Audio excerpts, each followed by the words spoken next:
నిన్న జరిగిన ఉద్యోగ సంఘాల నాయకులతో చర్చల అనంతరం సీఎం చంద్రబాబు గారు దీపావళి కానుకగా ఉద్యోగులకి ఒక డీఏని ప్రకటించారు. ఇంతకీ ఈ ఒక్క డీఏతో ఉద్యోగులు సంతృప్తి చెందారా? అసలు నిన్న జరిగిన మీటింగ్ నోట్స్ గురించి మన ఛానల్‌లో క్లియర్‌గా ఎక్స్‌ప్లెయిన్ చేస్తాను. ఇంకా మన ఛానల్ ఎవరైనా సబ్స్క్రైబ్ చేసుకోకపోతే సబ్స్క్రైబ్ చేసుకోండి. వీడియోని ఎక్కడా స్కిప్ చేయొద్దు. నేను మీ ముస్తఫా షేక్. మీరు చూస్తున్నారు మున్నా వ్లాగ్స్. జాయింట్ స్టాఫ్ కౌన్సిల్‌లో సభ్యత్వం ఉన్న ఉద్యోగ సంఘాలతో నిన్న మంత్రుల సబ్ కమిటీ చర్చించారు. చర్చల అనంతరం మంత్రుల సబ్ కమిటీ ఈ ఉద్యోగ సంఘాల నాయకులను సీఎం చంద్రబాబు గారి ఛాంబర్‌కి తీసుకెళ్లి జరిగిన మీటింగ్ నోట్స్‌ని ఎక్స్‌ప్లెయిన్ చేసిన తర్వాత సీఎం చంద్రబాబు గారు దీపావళికి ఒక డీఏ ప్రకటిస్తున్నామని చెప్పారు. ఇంతకీ ఉద్యోగ సంఘాల నాయకులతో అసలు సీఎం చంద్రబాబు గారు ఏం మాట్లాడారనేది ఇప్పుడు మనం తెలుసుకుందాం. ఉద్యోగ సంఘాల నాయకులతో చర్చల జరిగిన తర్వాత సీఎం చంద్రబాబు గారు మీడియాను ఉద్దేశించి ఇలా ప్రకటన చేశారు. ఆయన చేసిన మాటలను ఒక్కొక్కటిగా మీకు ఎక్స్‌ప్లెయిన్ చేస్తాను. దేశంలో ఎక్కడా లేని సచివాలయ వ్యవస్థ గత ప్రభుత్వం మన రాష్ట్రంలో ప్రవేశపెట్టిందని, దీనివల్ల ఉద్యోగుల వ్యయం పెరిగిపోయిందని సీఎం గారు చెప్పారు.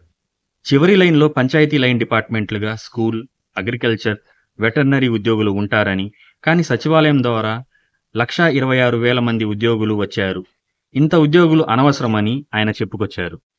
వీళ్ళు కాకుండా వాలంటీర్లు మరియు ఆర్టీసీ ఉద్యోగుల విలీనంతో మొత్తం కలిపి 65,000 మంది ప్రభుత్వ ఉద్యోగంలో కలిశారని, దీంతో 10,000 కోట్ల వ్యయం పెరిగిందని ఆయన చెప్పుకొచ్చారు. అన్ని రాష్ట్రాలు నిర్వహణ ఖర్చులు తగ్గించుకొని క్యాపిటల్ ఎక్స్‌పెండిచర్ పెంచుకుంటుంటే మన ఏపీ మాత్రం రివర్స్‌లో ఉందని, తెలంగాణలో అయితే 53% ఉన్న క్యాపిటల్ ఎక్స్‌పెండిచర్‌ను 38%కి తగ్గించిందని, ఏపీలో మాత్రం అనుకున్నట్టు క్యాపిటల్ ఎక్స్‌పెండిచర్ పెంచేశారని సీఎం గారు అన్నారు. రాష్ట్ర ఓన్ రిసోర్స్‌లో 99.53% నిర్వహణకే ఖర్చు పెడుతున్నామని సీఎం గారు చెప్పుకొచ్చారు. ఉద్యోగులు బకాయిలు మొత్తం 34,184 కోట్లు ఖర్చవుతుందని సీఎం గారు చెప్పారు. ఇలాంటి పరిస్థితుల్లో 4 డీఏలలో ఒకటి మాత్రమే దీపావళి కానుకగా ఇస్తున్నామని, అది కూడా నవంబర్ 1 నుంచి అమలయ్యేలా చూస్తామని అన్నారు. ఒక్క డీఏ చెల్లింపుకే సుమారు 160 కోట్లు ఖర్చవుతుందని, పీఆర్సీ విషయం తనకు వదిలేయాలని, దానికి ఇంకొంచెం వెసులుబాటు కావాలని ఆయన ఆలోచిస్తామని చెప్పారు. సిపిఎస్పై ప్రస్తుతం సుప్రీంకోర్టులో ఆదేశాలున్నాయని, దానిపై తర్వాత చర్చిస్తామని చెప్పారు. పోలీసులకు ఒక సరెండర్ లీవ్‌ను 2 విడతలుగా క్లియర్ చేస్తామని, అందుకు 210 కోట్లు ఖర్చవుతుందని, మొదటి విడతగా 105 కోట్లు నవంబర్లో, నెక్స్ట్ విడతగా 105 కోట్లు జనవరిలో చెల్లిస్తామన్నారు. ఉద్యోగుల హెల్త్ కార్డు గురించి అంశాలను 60 రోజుల్లో సర్ది చేస్తామని వివరించారు. అలాగే 180 రోజులు ఉన్న చైల్డ్ కేర్ లీవ్‌ను ఉద్యోగులు రిటైర్మెంట్ వరకు వినియోగించేలా అవకాశం కల్పిస్తామన్నారు. దీంతో పాటు ఆర్టీసీ ఉద్యోగుల్లో పెండింగ్‌లో ఉన్న ప్రమోషన్స్‌ని కూడా ఇస్తామని, ఉద్యోగ సంఘాలకు చెందిన భవనాలకు ఆస్తి పన్నును మాఫీ చేస్తామని చెప్పారు.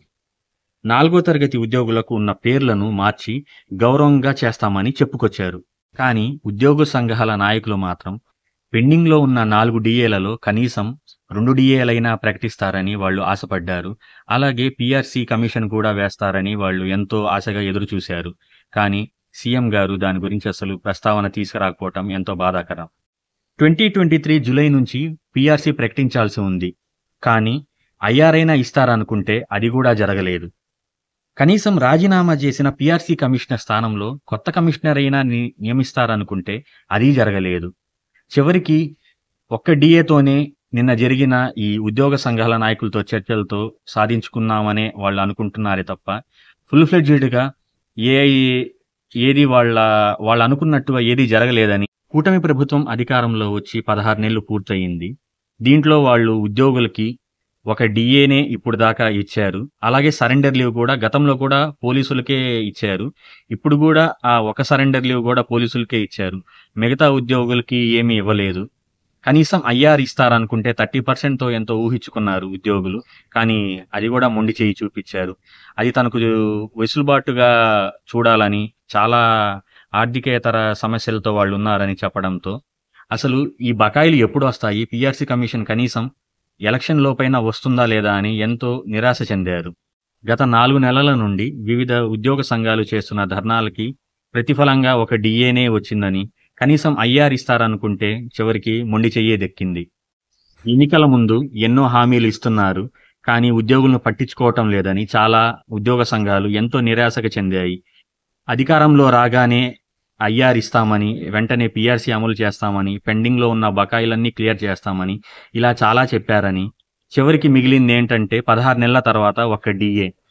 కానీ ఉద్యోగులు కూడా రాష్ట్రంలో ప్రజలే, వాళ్ళు కూడా భాగస్వాములే.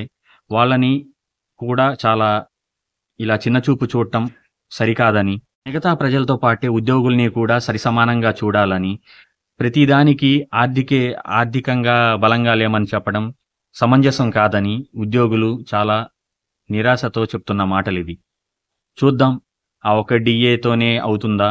మిగతా రానున్న రోజుల్లో ఇంకేమైనా సాధించగలుగుతారా ఈ ఉద్యోగులు? ఈ వీడియో నచ్చితే లైక్ చేయండి, షేర్ చేయండి, కమెంట్ చేయండి. అలాగే మన ఛానల్‌లో వీడియోస్ రెగ్యులర్‌గా మీకు రావాలంటే మన ఛానల్‌ని సబ్స్క్రైబ్ చేసుకోండి.